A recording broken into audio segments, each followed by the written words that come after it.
প্রথম কোয়ালিফায়ারে সানরাইজার্স হায়দ্রাবাদকে হারিয়েছে Kolkata night Riders. Match সেরা হয়েছেন মিচেল স্টার্ক। প্রতিপক্ষ স্বদেশীয় ব্যাটার হেটের বিরুদ্ধে কি পরিকল্পনা করেছিলেন মিচেল স্টার্ক তা জানালেন ম্যাচ শেষে। পুরো মৌসুমে তেমন ফর্মে না থাকলেও প্রথম কোয়ালিফায়ারে আগুন ঝরিয়েছেন মিচেল স্টার্ক। প্রথম স্পেলেই 3 উইকেট নিয়েছেন প্রতিযোগিতার সবচেয়ে দামি ক্রিকেটার, হয়েছেন ম্যাচ সেরা।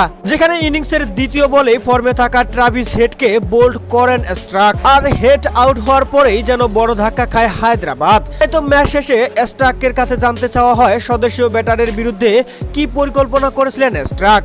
তিনি বলেন, আমরা জানতাম হায়দ্রাবাদ পাওয়ার প্লেতে কেমন ব্যাট করে।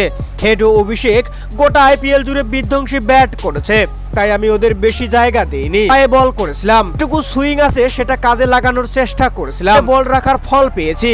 হেড আউট হওয়ায় ওরা সমস্যায় পড়ে যায়। দর্শক, তিনি আরো বলেন, মাঝের ওভারে নিয়মিত উইকেট পড়েছে হায়দ্রাবাদের, সেই কৃতিত্ব বাকি বোলারদের দিয়েছেন স্টার্ক। 3 উইকেট নিলেও এই জয় দলগত প্রচেষ্টার ফল বলেই মনে করেন তিনি। স্টার্ক বলেন, আমাদের বোলিং আক্রমণ খুবই ভালো, আজ স্পিনাররা দুর্দান্ত করেছে, সবাই মিলে খুব ভালো বল করেছি। হায়দ্রাবাদের মতো দলকে 159 রানে আটকাটা খুব সহজ নয়, এবং সর্বশেষ যেভাবে সহজে ব্যাটাররা 160 রান তাড়া করেছেন তার প্রশংসাও করেছেন স্টার্ক।